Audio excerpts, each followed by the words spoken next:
Bonjour à tous, merci de me rejoindre dans cette vidéo. Aujourd'hui j'ai décidé de faire quelque chose d'un peu différent et je fais une vidéo réponse à un tag qui a été lancé il y a 2 ans par Katie Flowers sur la communauté du tarot anglophone. Oldies but goodies, c'est bon vieux deck. Et le tag a été repris en français par Claire de la Lune. C'est bon vieux deck, donc les jeux de tarot qu'on a dans notre collection depuis très longtemps, les premiers éventuellement qu'on a eu, ceux qu'on a depuis longtemps et qu'on utilise toujours et dont on n'a pas l'intention de se séparer parce qu'ils nous servent toujours. Alors je suis un peu en retard pour participer au tag parce que ça fait 2 ans qu'il tourne, mais c'est pas grave. Pour commencer, j'ai pas un jeu de tarot à montrer. Pour commencer, j'ai un jeu de cartes. Et c'est simplement un jeu parmi d'autres, parce que des jeux comme ça, j'en ai eu plusieurs. Mais depuis que je suis petite, j'aime les belles cartes. Depuis que je suis enfant, j'aime les belles cartes. J'ai toujours aimé les cartes de toute façon. Et j'ai toujours apprécié avoir des jeux de cartes qui soient un petit peu plus jolis que simplement le jeu classique avec les enseignes ordinaires. J'ai toujours apprécié d'avoir des jeux qui a une petite valeur ajoutée artistique ou quelque chose d'autre. Donc ça, ce jeu-là, oups, je vous montre à l'endroit. J'ai perdu une carte, donc le joker me sert à remplacer la carte perdue. Et sinon, sur chaque carte est dessiné un oiseau. C'est un simple jeu de cartes. Et il s'appelle Les oiseaux des jardins. Alors, il y en a beaucoup, des petits jeux comme ça, et j'en ai eu plusieurs au cours de ma vie, mais c'est un exemple. Je ne sais pas si c'est celui-là, c'est sûrement pas le plus ancien de tous ceux que j'aime, mais bon, ça fait un moment que je l'ai toujours, et c'est simplement pour illustrer le fait que j'ai toujours aimé avoir des jolis jeux de cartes. Ensuite, moi j'ai commencé les tarots par les Marseilles. Et aujourd'hui, j'en ai plusieurs des Marseilles, j'en ai des beaux. J'ai une reproduction d'anciens jeux de Noblet, par exemple, qui est très belle. Mais j'ai plus forcément le premier Marseille ou les premiers Marseille avec lesquels j'ai commencé. Je ne sais pas du tout si je les ai encore, je crois pas. Par contre, j'ai retrouvé ce petit jeu, tout petit jeu, de simplement 22 arcanes majeures. C'est un mini-jeu. Et celui-là, en réalité, je m'en suis pas mal servi. Et en fait, je ne l'ai pas acheté. C'est un jeu promotionnel des éditions du Chaudron Magique. C'est un jeu qui a été édité au moment où ils ont lancé une nouvelle édition du Tarot de Marseille, avec un mix des dodales, convers, etc. Ils ont édité ce jeu en version mini avec simplement les arcanes majeures. Et c'était un petit cadeau promotionnel qu'on avait lorsqu'on faisait d'autres achats dans cette librairie. Et en fait, comme c'est une librairie ésotérique où j'ai fait plusieurs fois des achats à l'époque, je me suis retrouvée avec plusieurs fois ce petit cadeau gratuit ajouté à mes achats. Et du coup, j'en ai au moins 2 ou 3, peut-être même plus que 3, des versions de ce petit Marseille mini. Et puis finalement, il m'a bien servi. Voilà. Ma rencontre avec le système Rider-Waite-Smith, c'est grâce à Baba Studio et au Bohemian Gothic Tarot. J'étais une cliente de Baba Studio depuis très longtemps et surtout pour leurs articles textiles. Ils font des très jolis sacs, des foulards, ils ont des très belles impressions sur tissu. Et en fait, je connais leur boutique depuis très longtemps, bien avant qu'ils aient un site internet. En fait, ils avaient une petite boutique Etsy avant d'avoir un site internet, à ma connaissance. Et j'étais cliente de leurs produits textiles. Et j'ai vu qu'ils publiaient des tarots aussi. J'avais un œil dessus, je regardais les tarots sur internet, sur leur boutique. Mais je ne les achetais pas parce que à l'époque j'étais surtout dans les Marseilles, je connaissais pas du tout le système Rider-Waite-Smith, je crois que je savais même pas que ça existait le Rider-Waite-Smith. Et un jour, j'ai craqué parce que ce tarot-là, le Bohemian Gothic, il est tellement beau qu'au départ je l'ai acheté simplement pour les images. J'ai toujours apprécié les productions de Baba Studio.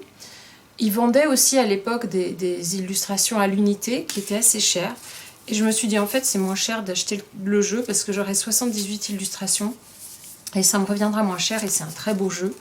Donc j'ai acheté en 2010 cette deuxième édition du Bohemian Gothic avec les bords pewter, c'est-à-dire ils sont pas argentés, ils appellent ça éteints. Enfin, ils sont argentés quand même, mais disons qu'ils les ont appelés éteints parce qu'ils avaient déjà une première édition limitée qui s'appelait Silver, argenté. Et du coup, ça a été l'introduction pour moi vers le système Rider-Waite-Smith. Je ne l'ai pas acheté pour tirer les cartes au départ, je l'ai acheté pour la beauté des illustrations. Et parce que je voyais ce que Baba Studio faisait avec le tarot.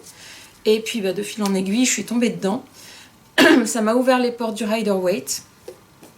Et du coup, c'est comme ça que je suis passée exclusivement du Marseille au système Rider-Waite, qui est celui que j'utilise le plus à présent. Alors, celui-ci, ça faisait longtemps que je regardais les jeux de Baba Studio sur internet, sur leur boutique, mais c'est mon premier achat.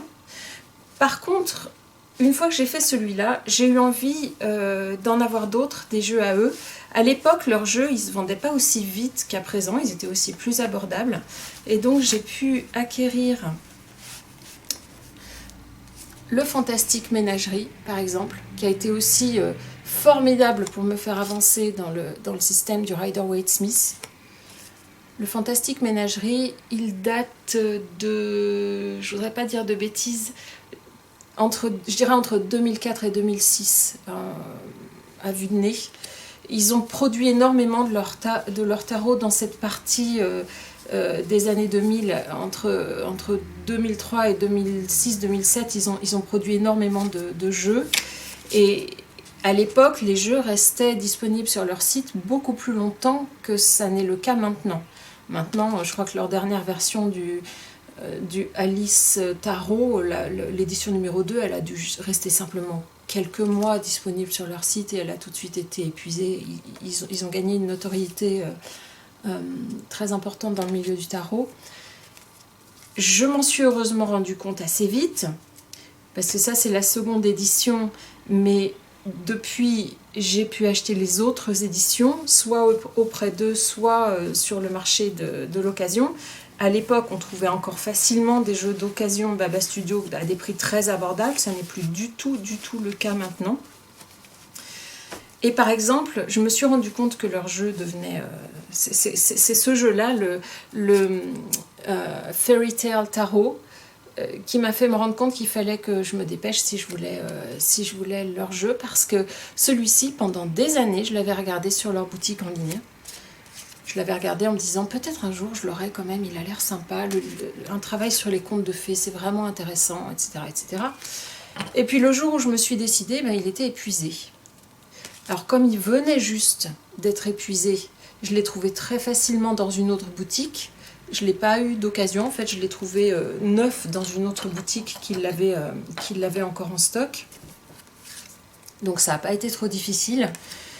Et puis, c'est là que je me suis dit que le travail de Baba Studio, tout comme leur travail sur le textile, j'avais toujours apprécié leur travail sur le tarot, je l'appréciais aussi. Donc, je me suis dépêchée d'acquérir les jeux qu'ils avaient déjà publiés.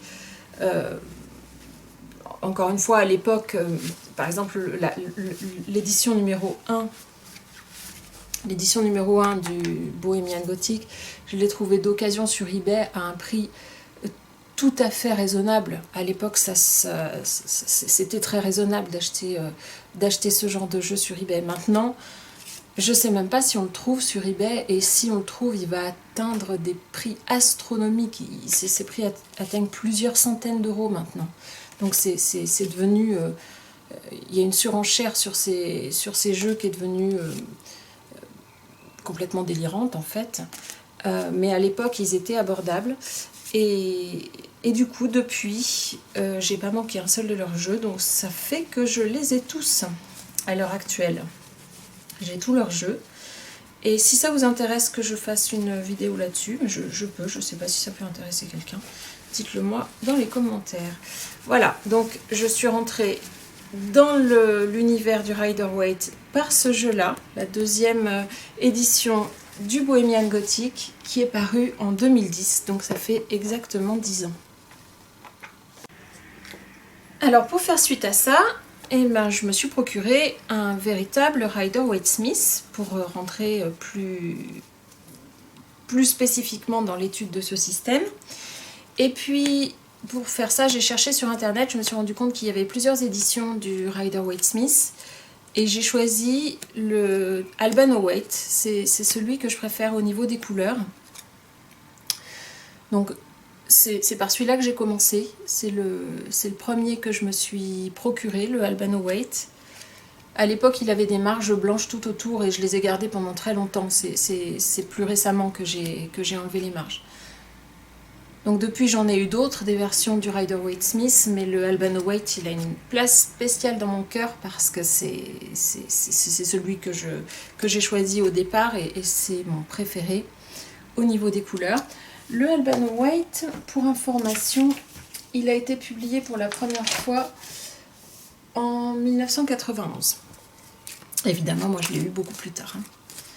Hop, voilà. Et puis, un autre tarot de mes débuts, qui arrivait très vite au début, c'est le New Mythic.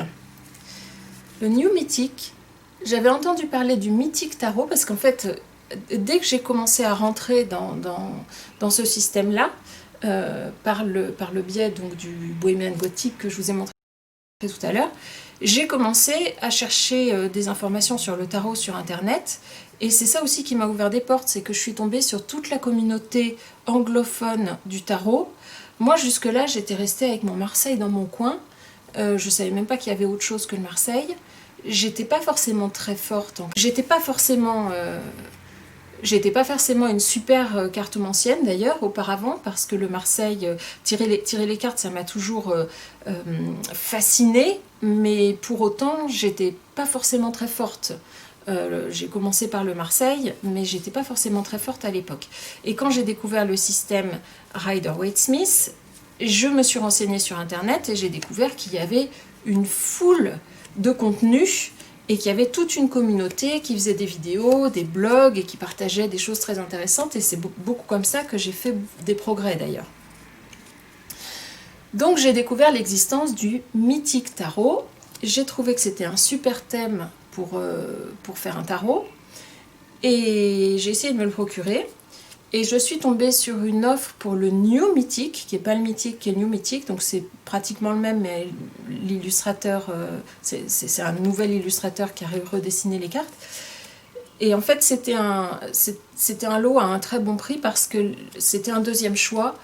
Les cartes avaient été abîmées sûrement dans la chaîne de montage.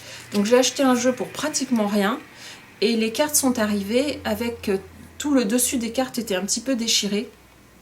Elles avaient des marges autour à l'époque et il y avait des cartes qui étaient déchirées carrément sur un demi-centimètre. Et donc j'ai eu un jeu qui faisait partie de tout un lot deuxième choix qui était soldé, quoi. Alors à l'époque sur internet j'avais vu qu'il y avait des personnes qui découpaient les marges de leur jeu et je trouvais ça vachement culotté. Je me disais la vache, j'oserais jamais faire ça parce que j'ai l'impression que si je le fais, mon jeu il sera plus régulier sur les bords et je pourrais pas le mélanger correctement et ça va l'abîmer, etc. Et puis en fait, quand je me suis retrouvée avec le New Mythic qui avait les marges déchirées, j'ai sorti ma paire de ciseaux et j'ai enlevé les marges. Et ça s'est très bien passé parce qu'on arrive à faire quelque chose de tout à fait régulier. Les bords sont pas géniaux parce qu'à l'époque j'avais un coupe-coin qui était de mauvaise qualité et qui m'a un peu abîmé les bords. Depuis j'ai investi dans un meilleur coupe-coin qui marche très bien. Et puis j'ai réécrit, comme en enlevant les marges j'ai perdu les titres, j'ai réécrit sur chaque carte au feutre indélébile le numéro et le symbole de la carte pour les mineurs. Et puis pour les majeurs, par exemple pour les cartes de cours j'ai écrit le nom de la carte et pour les majeurs, que j'en trouve un, j'ai écrit le nom de la carte majeure. Voilà. Donc celui-là, il m'a beaucoup servi, le New Mythic, et voilà, je l'aime bien. Je l'aime bien. Pour info, le New Mythic, il a été édité pour la première fois en 2009. Alors je ne vous parle que de tarots que j'ai eu à partir de 2010. Pour la plupart, ce sont des tarots que j'ai eu entre 2010 et...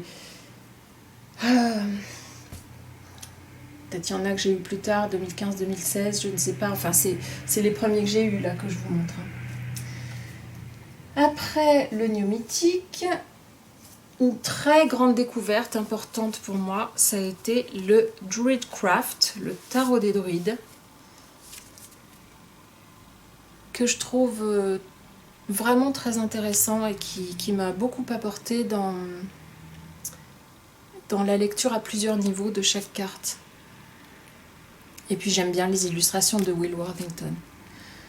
Alors, j'ai commencé par l'avoir en anglais, le Druidcraft, et puis je l'ai trouvé en français par la suite. J'ai offert mon jeu à une amie, et donc celui que je vous montre là, c'est pas du tout le premier que j'ai eu. Celui que je vous montre, ça fait peut-être que 4-5 ans que je l'ai, même, ouais, même peut-être que 3-4 ans. Je l'ai pas, c'est pas le premier que j'ai eu. Mais c'est un jeu dont je n'aimerais pas avoir à me passer. Je lui ai enlevé les marges aussi pour le coup parce qu'il était très très grand et je trouve que les images sont plutôt mieux sans les marges. Il y avait des marges assez ornées qui prenaient toute la place et qui étouffaient un peu l'image à mon sens. Et je trouve qu'il a un meilleur format, il est plus facile à manipuler une fois les marges ôtées. Le Druidcraft, première édition 2005. Après, cette édition française, je ne sais pas quand est-ce qu'elle a été éditée. Et un autre tarot qui me suit depuis les débuts, c'est le New Century Tarot. Et celui-là, je l'aime bien, d'abord parce que je le trouve très beau au niveau des couleurs et du style artistique. Je le trouve vraiment beau. Et puis parce qu'il a ce que Katie Flowers appelle des mineurs semi-illustrés. Il y a des illustrations, on ne peut pas dire qu'ils ne sont pas illustrés, mais je dirais plutôt semi-scéniques d'ailleurs, plutôt semi-scéniques que semi-illustrés. C'est-à-dire qu'on a des majeurs comme celle-ci qui sont très détaillés et on a des mineurs qui le sont beaucoup moins, qui sont beaucoup moins détaillés, mais qui laissent quand même, sentir l'influence du Rider-Waite-Smith. On n'est pas sur un jeu avec des mineurs non scéniques qui pourraient rappeler le système Marseille. On est vraiment sur un jeu dont les mineurs sont moins détaillés, mais on voit l'influence Rider-Waite-Smith. Donc je trouve que c'est pas mal, ça laisse naviguer entre la scène traditionnelle du Rider-Waite-Smith et des mineurs moins illustrés sur lesquels la numérologie peut prendre le relais. Donc j'aime bien ce genre de jeu. Voilà, donc le New Century, un bon vieux deck pour moi. Pour info, New Century, première édition 2003.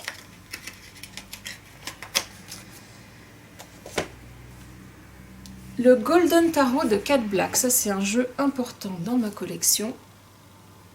Parce que j'ai un peu hésité à l'acheter. J'avais l'impression que j'en avais pas besoin, que j'avais déjà pas mal de choses. Mais je le trouvais super beau. Je regardais les illustrations sur internet et je le trouvais vraiment super beau. Donc j'ai fini par l'acquérir. Et je me suis rendu compte un jour, pas au début, ça faisait déjà un moment que je l'avais, je me suis rendu compte qu'il manquait une carte.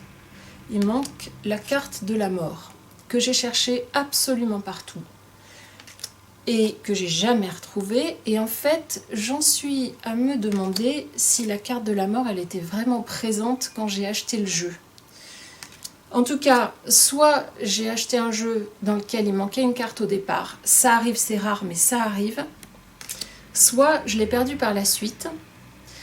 Et cet événement, ça a un peu changé mon approche des jeux, parce que depuis, je suis devenue un petit peu parano, et je compte mes cartes sans arrêt maintenant, notamment quand je reçois un jeu pour la première fois, un jeu d'occasion bien sûr, je recompte les cartes, mais même quand je reçois un jeu neuf, je recompte les cartes systématiquement, c'est la première chose que je fais. Et puis par la suite, je passe mon temps à recompter les cartes. Régulièrement, je recompte les cartes de mes jeux pour voir si elles sont toutes là. Je suis devenue un petit peu parano avec ça. Et pour la petite histoire, ça m'est arrivé depuis au moins 2 fois de recevoir un jeu neuf dans lequel il manquait une carte. Alors, quand on s'en aperçoit tout de suite des réceptions du jeu, c'est pas très grave parce que on peut tout de suite faire une réclamation et en général l'éditeur vous renvoie la carte manquante. Mais évidemment, dans ce cas-là, je m'en suis rendu compte beaucoup plus tard. Je suis même pas sûre qu'elle manquait. Peut-être je l'ai perdu par la suite. Donc ce jeu-là, il est incomplet. Il est incomplet, mais je le garde quand même. Il est beau. Alors maintenant, il me manque plus que la carte de la mort parce que du coup, comme il est incomplet, j'ai donné le 9 de pentacle à une amie, j'ai donné le 6 d'épée à quelqu'un d'autre, etc. Donc maintenant il lui manque plus de cartes que ça, mais je le garde et ça m'arrive d'utiliser une carte comme marque-page ou d'offrir une carte à quelqu'un de ce jeu-là, qui de toute façon est incomplet maintenant. Je m'en suis aussi servi, tiens, pour une autre petite histoire. Récemment, je m'en suis servi pour jouer à Dixit avec mes enfants. Le jeu Dixit dans lequel il faut élaborer une histoire ou faire deviner une carte avec des mots. On peut le faire avec un tarot. Et je l'ai fait avec celui-là, ils ont bien apprécié. Un autre jeu qui est cher à mon cœur, c'est le Artist Inner Vision, que j'ai acheté sur Etsy directement auprès de l'artiste. Alors je dis auprès de l'artiste parce qu'il y a une des artistes qui s'est occupée d'éditer le jeu, mais en réalité le jeu il est fait par plusieurs artistes. C'est un jeu collaboratif de plusieurs artistes que je trouve vraiment très beau. Je l'aime particulièrement pour sa valeur artistique, celui-ci, mais il est aussi pas mal pour tirer les cartes. Et celui-ci, j'ai fait des petites recherches après, il a été édité pour la première fois en 1999. Moi, je l'ai acheté plus tard que ça, bien sûr, puisque c'était au début de la décennie actuelle. Et l'artiste en avait encore sur son site, sur sa boutique Etsy. On le trouvait encore, je crois qu'on le trouve plus sur Etsy, mais à l'époque on le trouvait encore. Et je pense qu'il y avait moins de turnover il y a 15 ans qu'il n'y en a maintenant. Je me rends compte que maintenant les artistes qui sortent des tarots, si ils ont une communication autour de leur jeu qui est un petit peu efficace, très très rapidement la communauté d'internet du tarot s'en empare et très rapidement les jeux sont vendus, se retrouvent épuisés, ensuite on les retrouve sur le marché de l'occasion, ça devient des jeux de collection qui peuvent atteindre d'ailleurs des prix parfois déraisonnables. Et ça c'est plus ce qui se passe, je trouve, depuis quelques années, c'est plus comme ça que ça fonctionne. Les jeux, il y a beaucoup de jeux qui sortent, ils ne durent pas forcément longtemps. Il y a 10-15 ans, j'ai l'impression que le rythme était plus lent. Un artiste éditait un jeu et on le trouvait, on pouvait pendant plusieurs années se le procurer auprès de cet artiste avant qu'il soit épuisé. Ça a été le cas par exemple pour les jeux de Baba Studio dont je vous parlais tout à l'heure, puisque on trouvait plusieurs de leurs jeux à la fois sur leur site et sur leur boutique Etsy avant qu'ils soient épuisés, alors que maintenant quand ils éditent un nouveau jeu, souvent ils restent pas très longtemps sur leur site parce qu'il est très très vite épuisé et puis on le retrouve sur eBay à des prix très, très impressionnant. C'était moins le cas, je pense que le rythme était plus lent dans le turnover des tarots. Il y en avait moins et ils étaient plus facilement accessibles longtemps que maintenant. Je parle d'il y a une quinzaine d'années. Je pense que ça s'est vraiment accéléré là depuis 4-5 ans, je pense. Donc le Artist Inner Vision, c'est un jeu que j'aime beaucoup. Et le Tarot of the Trees, ça aussi c'est un petit jeu que j'ai trouvé sur Etsy directement auprès de la créatrice. Un petit tarot sur lequel il n'y a que des arbres. Il n'y a pas du tout de présence humaine. Il n'y a que des arbres, basés sur le Rider-Waite-Smith et très reconnaissable. C'est très facile de retrouver de quelle carte on parle en regardant les illustrations. J'étais bluffée parce que je me disais représenter 78 cartes avec simplement des arbres, ça va pas être coton. Et en fait, elle a fait un travail remarquable et il est très facile à utiliser ce petit jeu. C'est une taille un peu mini.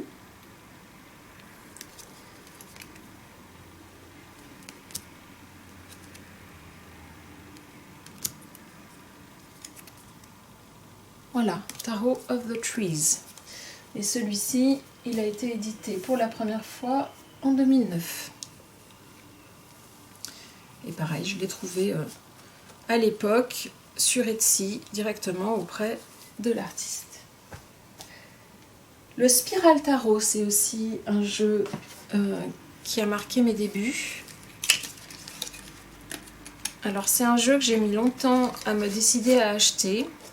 À l'époque, je regardais, c'est toujours le cas d'ailleurs, quand j'entendais parler d'un jeu qui piquait mon intérêt, je passais beaucoup de temps à regarder les images sur internet, à regarder des vidéos avant de me décider parce que je voulais pas me tromper, mais c'est toujours le cas. Et donc celui-ci, j'ai mis longtemps à me décider parce que à la fois je trouvais les illustrations très belles et certaines cartes très parlantes. Il y a certaines cartes qui me plaisaient vraiment beaucoup. Et à la fois, j'étais pas fan ni des marges, ni de la façon dont les titres sont inclus, et alors encore moins du dos des cartes, que je trouve très quelconque et surtout inadapté par rapport au reste. Enfin, je trouve qu'il n'y a pas de cohérence entre la façon dont le dos est dessiné et le style artistique des cartes. Donc ça me gênait, et du coup, pour cette raison, j'ai mis très longtemps à me décider. Et bon, finalement, je l'ai pris et je ne l'ai jamais regretté parce que je le trouve quand même vraiment très sympa, ce petit jeu. Je m'en sers pas souvent, mais je l'aime bien. Souvent, je craque pour un jeu parce qu'il y a par exemple une carte dont je trouve qu'elle représente vraiment, vraiment bien la carte en question. Et là, dans ce jeu-là, il y a une carte que j'aime particulièrement, il y en a d'autres, mais c'est le 5 de Pentacle. C'est une représentation traditionnelle du 5 de Pentacle pour un Rider-Waite-Smith, mais on voit à l'intérieur, là où il y a de la lumière, on voit la scène qui se passe à l'intérieur, et les personnages regardent par la fenêtre, mais sont exclus. Et bon, cette représentation du 5 de Pentacle m'a assez vite frappée, et c'est souvent parce qu'il y a une carte, ou deux, mais c'est souvent parce qu'il y a une carte dont je me dis là, la représentation est vraiment bien vue. C'est souvent ça qui fait que je craque pour un jeu. Voilà, donc un joli petit jeu, tout à fait oldie but goodie. Le Spiral Tarot. Pour info, première édition 1998 du Spiral Tarot. Alors, un autre tarot qui m'a bien servi dans mes débuts, je m'en sers moins maintenant, mais je l'aime bien, j'aime bien le ressortir de temps en temps, c'est le Morgan Greer. Première édition du Morgan Greer, c'était dans les années 70, je n'ai pas retrouvé l'année exacte, mais c'était les années 70. Je l'ai eu en anglais et en français. Celle-ci, c'est l'édition française. Je ne sais pas de quand elle date, l'édition française. Alors vraiment, un jeu complètement dans la lignée Rider-Waite. Avec une ou deux cartes qui prennent un chemin différent, mais pour la plupart, c'est les scènes du Rider-Waite en gros plan, avec un zoom sur l'action. Au lieu d'avoir des personnages en pied, on a souvent des portraits ou des plans américains, par exemple. Donc la mort, c'est une des cartes qui change un petit peu. Voilà, vous voyez comme on a un gros plan sur le personnage par rapport à l'illustration classique du Rider-Waite. Voilà, j'aime bien les couleurs, j'aime bien le style, il me plaît bien. Donc le Mord and Greer.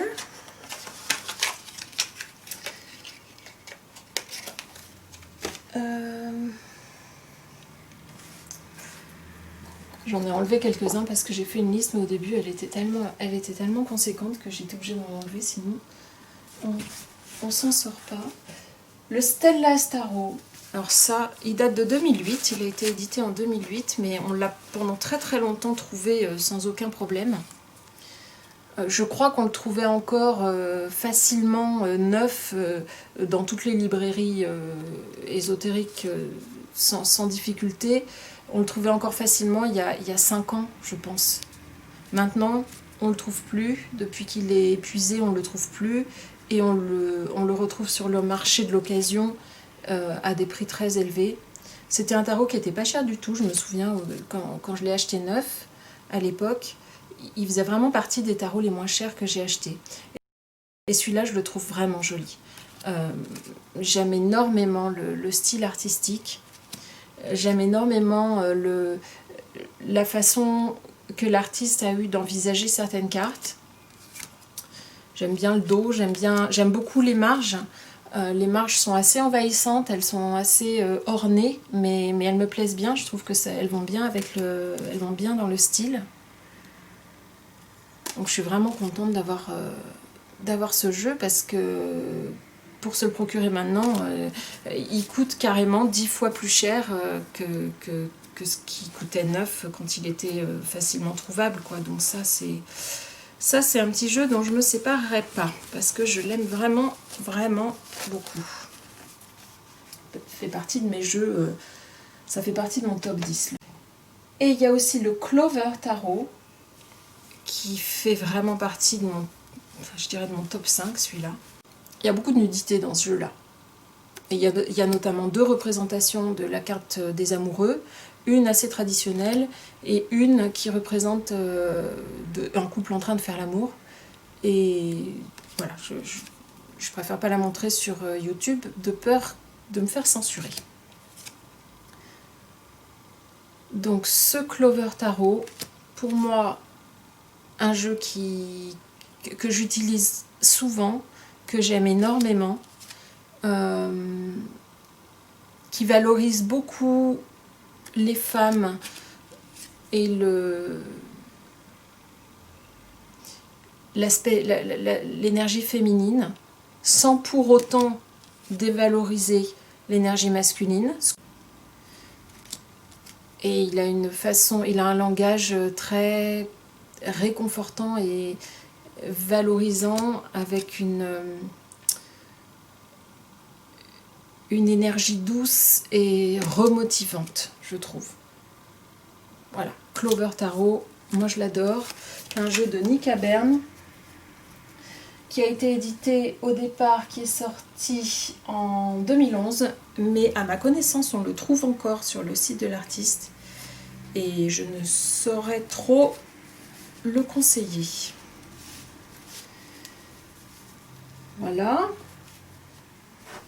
Alors après, le Mermaid Tarot, un petit jeu un peu léger, que j'ai bien aimé parce que c'est une illustratrice BD qui a fait ce jeu et elle a un style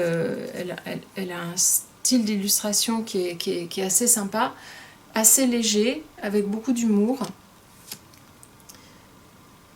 Et la version que j'ai, c'est que j'ai un mix là, c'est un mix de la première et de la seconde édition. J'ai pas réussi à retrouver en quelle année il était sorti la première édition, mais ça fait un bon moment. On en est au moins à la 3e ou 4e maintenant. Moi je n'ai pas les dernières éditions. On le trouve encore sur Etsy, sur le site de l'artiste, mais on est sur une édition plus récente et plus luxueuse et aussi plus chère malheureusement. Avec, je crois que maintenant les cartes sont dans une autre qualité de cartes. Elles doivent être peut-être un peu plus grandes, un peu plus brillantes. Je crois qu'elles sont... qu'elles ont les tranches métalliques, il me semble. moi ce que j'ai c'est la première édition et la deuxième sur laquelle il y avait pas mal de cartes qui ont changé et qui était un petit peu plus inclusive que la première, donc j'ai bien aimé. Et du coup j'ai fait un mix, j'ai gardé... je me suis reconstitué un jeu à partir de la première et de la deuxième édition avec les cartes que je préférais. Et il est assez léger, donc sur le thème des sirènes. Mais j'ai eu quelques tirages très sérieux avec ce jeu-là. Voilà, donc celui-là, je l'aime bien aussi.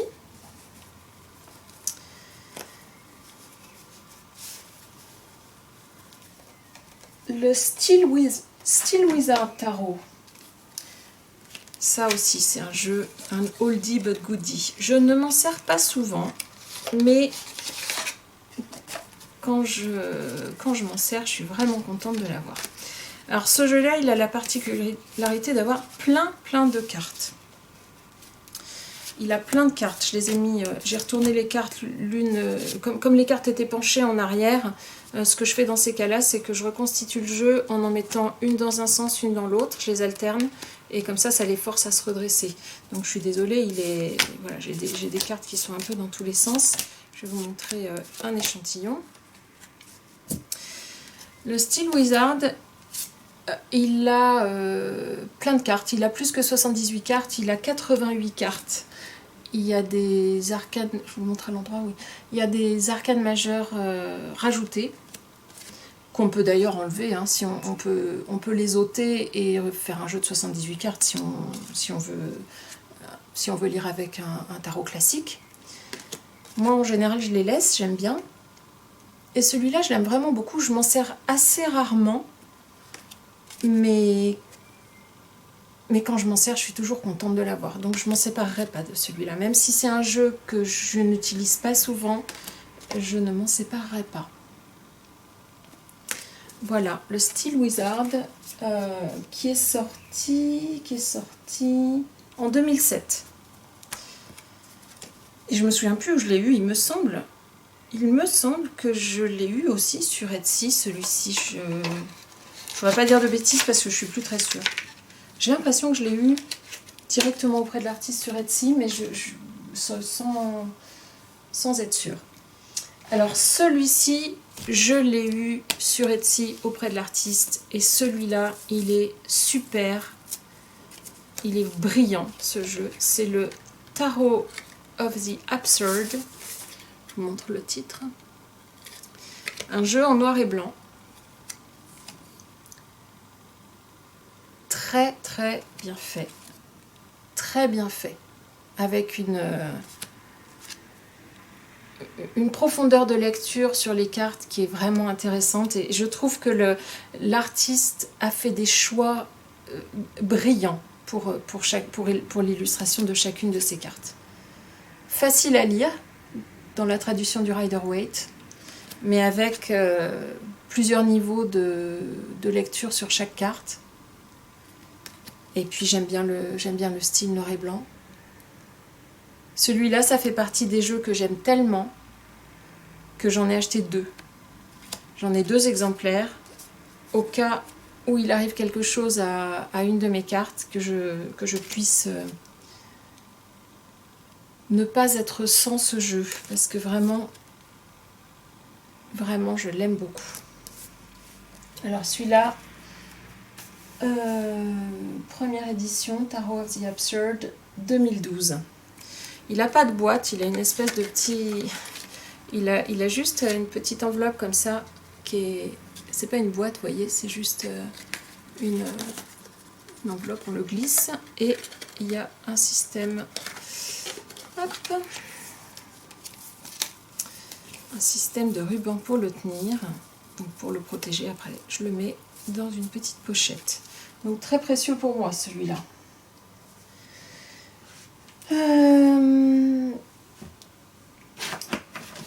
Un que j'ai hésité à mettre dans la liste, mais que je mets quand même parce que c'est un bon vieux deck, c'est le Hudes Tarot, Tarot de Hudes. Hudes, donc une reprise du système Rider-Waite-Smith avec des illustrations assez douces et et un parti pris d'interprétation sur certaines cartes qui est intéressant.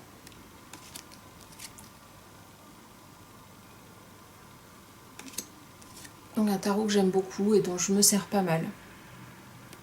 Il fait partie des classiques que j'aime avoir dans ma collection parce que je m'en sers pas forcément souvent, mais je m'en sers régulièrement depuis que je l'ai, depuis des années. Voilà. Donc un bon vieux deck lui aussi. Et puis pour finir, le Mother Peace. Le Mother Peace Tarot, je sais même pas de quand il date. Je crois que c'est les années 70. Peut-être 80, mais je dirais plutôt les années 70. Alors moi, je l'ai eu beaucoup plus tard que ça. Et en fait, je me suis intéressée à ce tarot avant de l'avoir. Ça fait pas si longtemps que ça que je l'ai. Ça fait pas si longtemps que ça parce que il me semble que je l'ai depuis 2016. C'est un cadeau d'une amie cartomancienne qui lit les cartes de façon professionnelle et qui utilise principalement, je crois que la majorité des tirages professionnels qu'elle propose sont faits avec le Mother Peace. Elle le connaît à fond. Elle a donné des cours, animé des ateliers, donné des cours sur ce tarot spécifique. Et elle me l'a offert et en fait j'étais vraiment contente d'attendre qu'elle me l'offre. Donc elle m'a offert la version mini, qui n'est pas celle-ci, qui est très proche, enfin qui est chère à mon cœur parce que c'est donc un cadeau de cette amie très cher. Et je me suis acheté d'occasion la version grand format pour pouvoir, qui est moins manipulable en fait. J'aime bien tirer les cartes avec la petite version, elle est plus facilement manipulable, mais j'aime bien aussi avoir la grande parce qu'on voit bien le détail des cartes. Et voilà, donc celui-là, je les passe depuis si longtemps que ça, mais c'est quand même un bon vieux deck pour moi. Voilà, mention spéciale à quelques jeux qui ne sont pas des tarots, mais qui ont quand même une importance dans ma vie. Le Animal Spirits Knowledge Card de Suzanne Seddon-Boulet, qui a été édité première fois en 2001. Alors je crois qu'au départ, l'objectif n'était pas de faire un oracle avec ce jeu-là. Suzanne Seddon-Boulet, elle a fait des peintures où elle représente souvent des animaux, la faune et la flore sauvage, avec une profondeur, une étude psychologique à chaque fois dans ces illustrations, dans ces tableaux. Là, par exemple, dans ce papillon, on a l'apparition de personnages humains. Il y a plusieurs cartes où on a un mélange d'humain et d'animal dans ces illustrations. Donc l'oracle, il a été fait simplement à partir de ces peintures et édité donc en 2001. Je ne me souviens plus du tout quand je l'ai eu, mais ce que je sais, c'est que c'est mon premier jeu de cartes sur le thème animal. Et ça m'a ouvert les portes des cartes animaux et des cartes plantes. Je ne suis pas branchée oracle, je ne tire pas les cartes avec des oracles, j'utilise le système du tarot. Mais j'ai un ou deux oracles que j'aime bien avoir, ceci dit, à côté. Mais par contre, les cartes oracles animaux et les cartes oracles plantes, je les utilise aussi beaucoup. Pas nécessairement pour tirer les cartes, je les utilise autrement. Mais c'est aussi quelque chose d'important pour moi. Alors j'allais pas vous montrer tous mes jeux de cartes animaux, mais celui-ci, c'est le premier en quelque sorte. Donc c'est pour ça qu'il a une importance particulière dans ma collection. À chaque fois, vous avez on a la carte en elle-même, et puis derrière,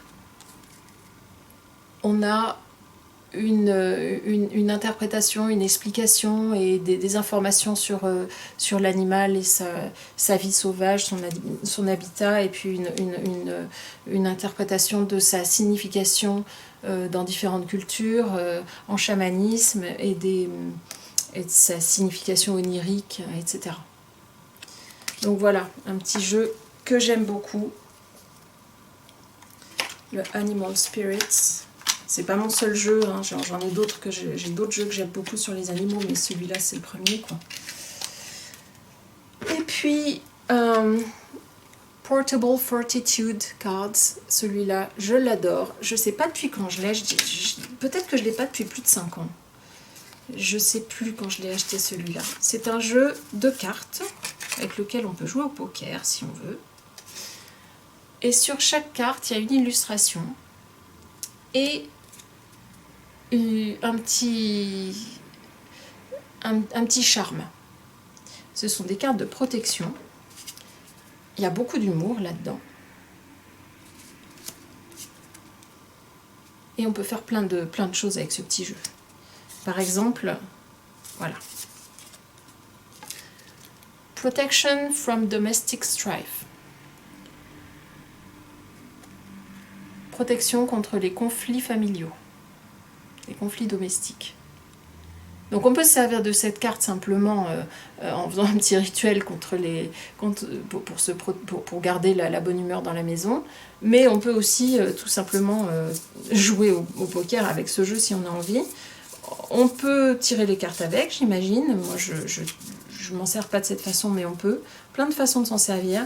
J'adore les illustrations, je les trouve drôles, bien faites et... Ouais, j'aime vraiment bien ce jeu-là, quoi. Protection from divine indifference. Protection contre l'indifférence divine. Il y a des choses drôles, quoi. Protection from disturbed sleep. Protection contre ce qui dérange notre sommeil. Voilà. Amusant et utile. Et joli. Donc celui-là, je l'aime vraiment, vraiment beaucoup.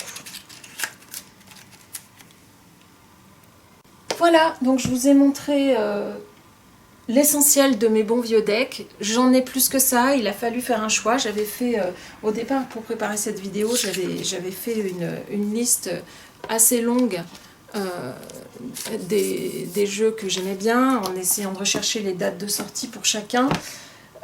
J'ai été obligée d'en enlever parce que ça faisait, je pense déjà la vidéo va être très longue.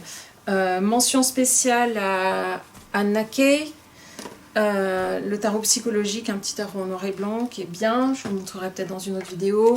Le Cosmic Tarot, Gorgon's Tarot qui est un peu plus récent mais qui est aussi un bon vieux deck. Voilà, il y a plein d'autres tarots qui avaient envie de venir dans cette vidéo, mais il fallait faire des choix, donc j'ai essayé de vous montrer tous ceux qui sont vraiment des basiques de ma collection, dont je me suis toujours servie, dont je me servirai toujours, et dont j'ai pas du tout envie de me séparer. Voilà. Pour certains, j'ai tellement pas envie de m'en séparer que pour certains, je me suis procuré des doubles. C'est le cas pour le Clover Tarot, c'est le cas pour le Tarot de l'Absurde, et c'est le cas pour le Stella's Tarot, surtout qu'à l'époque, il était très abordable, donc c'était plus facile. Voilà, donc merci de m'avoir écouté. Partagez si vous avez des bons vieux decks aussi, je serais curieuse de savoir lesquels, donc n'hésitez pas à partager dans les commentaires ou de toute autre façon. Et puis merci beaucoup et à bientôt. Au revoir.